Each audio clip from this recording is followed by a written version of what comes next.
Salut chers amis, à présent nous allons parler, n'est-ce pas, de l'installation sous Linux. Cette vidéo représente la première partie de cette catégorie d'apprentissage. Plus précisément, nous allons expliquer quelques notions sur les référentiels et sur les dépôts. Donc d'entrée de jeu, nous verrons d'abord pourquoi est-ce qu'on parle de référentiel ou bien de dépôt. Alors, ce que je dirais, c'est que voilà, la méthode traditionnelle pour pouvoir télécharger une application que vous voulez installer se fait à partir du site web du développeur, c'est-à-dire que vous êtes obligé d'aller là-bas dans son site web pour pouvoir télécharger l'application et pouvoir l'installer dans votre ordinateur. Cela pose certaines contraintes, ok? La disponibilité, ce qui fait que voilà, s'il n'y a pas Internet, par exemple, vous ne pourrez pas avoir cette application. Problème de taille, ok, il y a des applications qui pèsent énormément lourd, selon même les ressources en termes d'internet qu'on a, on ne peut pas les avoir facilement. Le contrôle d'intégrité, voilà, est-ce que on est sûr que l'application que l'on télécharge est intègre, quoi, ok, est-ce qu'on n'a pas infiltré un code malicieux à l'intérieur? Est-ce qu'il y a des mesures de réutilisabilité? Ok, cela veut dire que est-ce que une fois que le matériel évolue et que les technologies évoluent, on peut réutiliser l'application dans un autre contexte. Et enfin, cela requiert souvent l'expertise de l'utilisateur, ok, qui est souvent obligé de cliquer sur OK, OK, OK, parce que il y a des notions qu'il n'a pas, ou bien il y a des installations qui requièrent certains autres modules dont l'utilisateur n'a pas connaissance. Donc, maintenant, étant sous Linux, on va donc passer à une autre approche d'installation où on va utiliser des référentiels ou des gestionnaires. Ok, il y aura donc des sources, ok, des sources dans lesquelles on va puiser ce qu'on va appeler les paquets. Donc ici, un logiciel, c'est à peu près un ensemble de paquets, ce qui fait qu'on découpe un logiciel en tout petits paquets, en tout petits morceaux, ce qui fait que l'acquisition maintenant des logiciels devient plus évidente, quoi, puisqu'on va acquérir les tout petits morceaux. Maintenant, l'installation, même s'il n'y a pas Internet, ok, l'installation pourra reprendre là où elle s'est arrêtée avant. Ok, donc le problème de disponibilité est amoindri. Et l'entrepôt, ou bien la source dans laquelle on va puiser ces logiciels est toujours à jour, ok, puisqu'il y a toute une communauté qui travaille dessus pour garantir, voilà, pour garantir les mesures d'intégrité, la sécurité de ce qu'il faudra télécharger. Alors, dans ce cas-ci maintenant, qu'est-ce qu'il faut? Il suffit juste d'indiquer le chemin, d'indiquer le chemin, ok, pour pouvoir avoir vos paquets et le système et voilà, les développeurs de la distribution prendront la main pour pouvoir gérer l'installation pour vous. Ok? Que ce soit les contrôles, que ce soit les vérifications, cela sera fait automatiquement. Vous n'avez pas besoin de vous en occuper. Ok? Donc ce paradigme-là, c'est donc une nouvelle façon de faire qu'apporte donc Linux. Alors, c'est donc quoi un référentiel? Un référentiel, tout simplement, c'est une liste de programmes. Ok? Ça peut être des milliers, des millions de programmes, ok, généralement mis à jour et qui permet de rechercher et télécharger facilement ce que vous voulez installer. Ok, cela peut également inclure des informations supplémentaires telles que les bibliothèques. Ok, et voilà, utilisant un référentiel, puisqu'il y a une certaine centralisation, il y a donc la possibilité de garantir la sûreté et la fiabilité. Ok, lorsque vous allez télécharger ces paquets ou bien ces logiciels. Il y a donc une simplicité maintenant, puisque l'utilisateur ne se soucie que de préciser le référentiel, le chemin où on va prendre l'information, et le reste est fait par le système et par la communauté qui contrôle la distribution. Alors, concernant donc la distribution, voilà, ceux qui s'occupent donc de cela, du maintien, de la maintenance des sources ou bien des référentiels, des endroits où vous allez prendre l'application, ok, sont les développeurs de ces distributions-là, ok, et sont ces personnes qui vont donc maintenir au fur et à mesure, puisque la communauté On l'a vu dans l'une de nos vidéos précédentes que la communauté est riche, la communauté est active, ok, pour pouvoir assurer ce maintien-là. Alors, ces deux figures nous reflètent un peu la notion de référentiel. Nous voyons dans la première figure que voilà, l'utilisateur a besoin d'une application. Et qu'est-ce qu'il va faire en premier? Puisque le chemin est précisé, la source est précisée, il va donc lancer la requête pour qu'il y ait une sorte de fouille. Ok, il y aura une fouille qui sera faite pour avoir donc, pour extraire, n'est-ce pas, les informations qu'il recherche, notamment les applications pour installer. Et automatiquement, il y a une sorte de synchronisation, de création de cache à son niveau, synchronisé, qui permettra de garder une copie en local dans son ordinateur pour que la prochaine fois, lorsqu'il voudra installer une application similaire ou bien la même application, alors on va tout simplement regarder dans le cache qui est dans son ordinateur. Dans la deuxième figure, nous voyons que nous voyons que le référentiel peut ne pas être sur Internet, il peut être dans notre réseau local. Ok, on peut installer un référentiel dans notre réseau local, notre réseau d'entreprise. Ok, et là, on pourra donc faire ces requêtes-là dans notre réseau local. Ça veut dire que dans ce cas, c'est nous qui allons garantir donc, le maintien de ce référentiel. C'est nous qui allons donc garantir l'intégrité et l'acquisition des mises à jour, n'est-ce pas, de ce référentiel. Alors, un référentiel se structure généralement sous la forme d'une hiérarchie. Ok, là, on a donc le premier qui est voilà, qui est l'ancêtre, si on peut dire comme cela. R1 qui représente généralement le nom de la distribution. Ok, voilà. Donc chaque distribution, vous savez que la plupart du temps, une distribution a un nom bien précis qui réfère à la distribution. Donc il y a donc un répertoire qui va donc porter le nom de la distribution. Et à l'intérieur de ce répertoire, il y a des sous-répertoires. Et à l'intérieur des sous-répertoires, il y a d'autres sous-répertoires jusqu'à ce qu'on va obtenir les fichiers qui correspondront donc aux différents paquets que l'on veut télécharger. Alors, quels sont les types de référentiels? On a en général trois types de référentiels. On a les dépôts traditionnels. Ok. On a les fichiers de gestion de package personnel et puis on a les magasins ou les sources Snap. Ok. Qu'est-ce qu'un dépôt?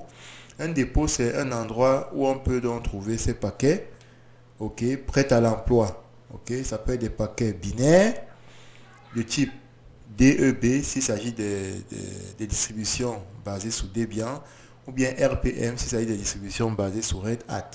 Ça peut également être des paquets sources, ok, du type Dev source, etc. Voilà, donc un dépôt effectivement contient donc ces choses-là qui n'attendent que l'on demande, ok, puisque là, le maintien est déjà assuré. Alors, dans ces dépôts, il y a donc des notions fondamentales qu'il faudrait savoir. Il y a des mots qui indiquent, ok, qui indiquent le type d'application et le type de paquet que l'on veut avoir. On a par exemple les paquets de type main, hein, les paquets principaux qui sont généralement des logiciels qui sont conformes à l'open source, ok, au GPL, ok, donc les logiciels libres ou bien open source, et ils peuvent être librement redistribués. Donc les paquets qui sont dans main, ça veut dire que tout ce qui concerne dans le paradigme open source, n'est-ce pas, ces paquets pourront être acquis par vous sans crainte. Ok. Donc on a donc également la catégorie restricted, ok, c'est-à-dire que ici il s'agit des pilotes pour les périphériques qui ne sont pas disponibles sous licence libre. Ok, c'est-à-dire les pilotes qui sont propriétaires. Ok, et cela veut dire donc qu'ils ne pourront pas être modifiés et redistribués sans l'autorisation de leur développeur. Ça, c'est restricted. On a Universe, ok, qui sont des programmes open source, mais dont on ne garantit pas, dont la communauté de distribution ne garantit pas ne garantit pas une certaine authenticité. Ok, mais là, ces paquets ou bien ces applications ont des mises à jour et des correctifs au fur et à mesure qui sont disponibles. On a le multiverse aussi qui inclut, n'est-ce pas, des programmes sous licence ok, sous licence, voilà, qui limite leur modification et leur redistribution. Ok, et là, dans ce cas-ci, ce sont les utilisateurs qui sont garants de leur conformité. Ok, comme exemple, ici, on peut avoir les programmes qui manipulent les contenus multimédia.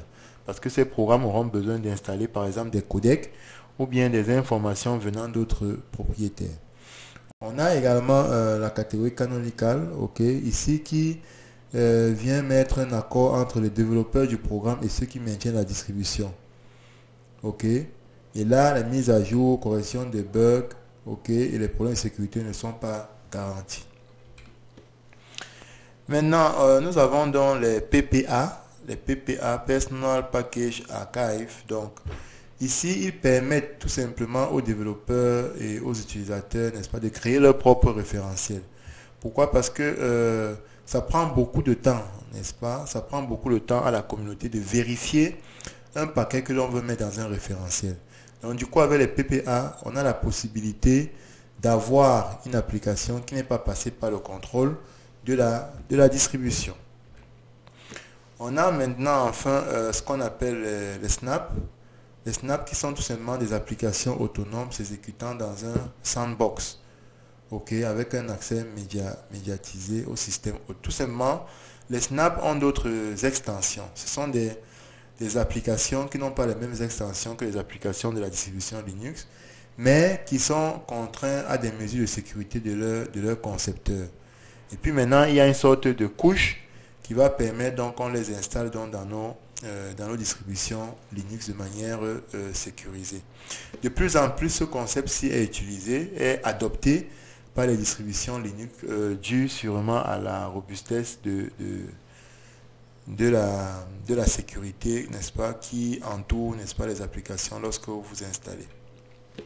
Alors, quelles sont donc les familles de référentiels? Ici, là, j'ai mentionné deux grandes familles, hein, c'est-à-dire que la famille Debian et la famille Red Hat. Ok? Donc, dans la famille Debian, le référentiel, c'est APT, qui veut dire Advanced Package Tool.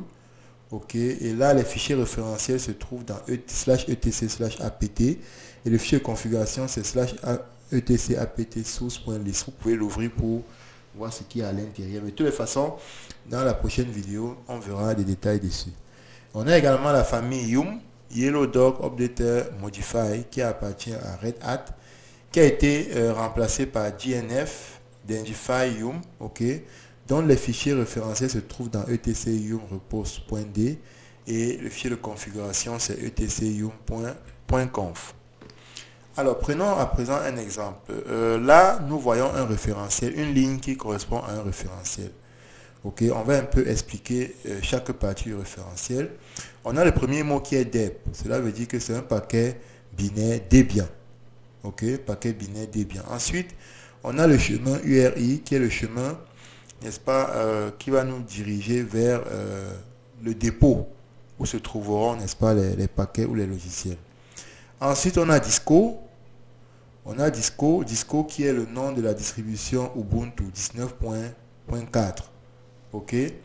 Ensuite, on a main. Main, comme on l'a dit tout à l'heure, regroupe les paquets open source, n'est-ce pas, officiellement pris en charge. Ensuite, on a donc restricted. Ça veut dire qu'on a aussi besoin des logiciels qui sont propriétaires de manière restreinte, comme les pilotes et les cartes graphiques. On a Universe. Universe, comme on l'a dit, sont les logiciels qui sont open source, maintenus par la communauté, dont on ne garantit pas une certaine intégrité. Et puis, on a Multiverse, qui sont les logiciels propriétaires, n'est-ce pas, non pris en charge ou autrement protégés par un brevet.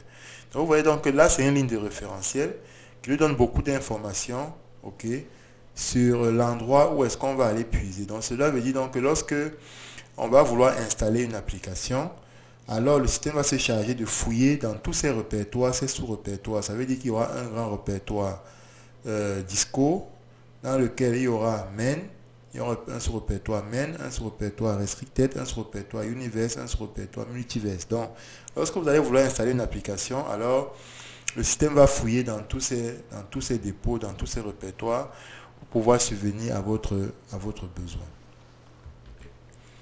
Alors, il y a d'autres gestionnaires de paquets, n'est-ce pas? Il y a d'autres gestionnaires de paquets qui existent, qui ont pour Voilà, pour objectif principal, une automatisation dans l'installation aussi, ok, dans la vérification de la sécurité et dans la vérification de dépendance logicielle.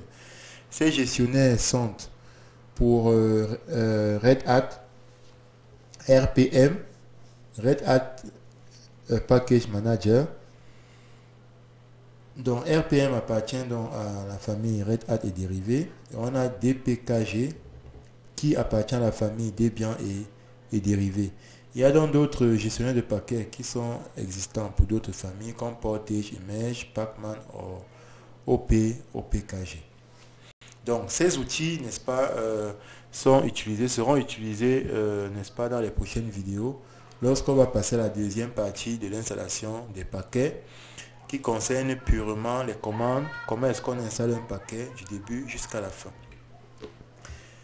Chers amis, voilà, nous sommes arrivés à la fin, n'est-ce pas, de cette vidéo. J'espère que les informations que je vous ai fournies vous ont satisfait. Ok. Si c'est le cas, vous cliquez tout simplement sur like pour dire que vous avez aimé. Et n'oubliez pas effectivement de vous abonner à la chaîne. Merci et à nous revoir dans la deuxième partie concernant l'installation des paquets dans quelques temps.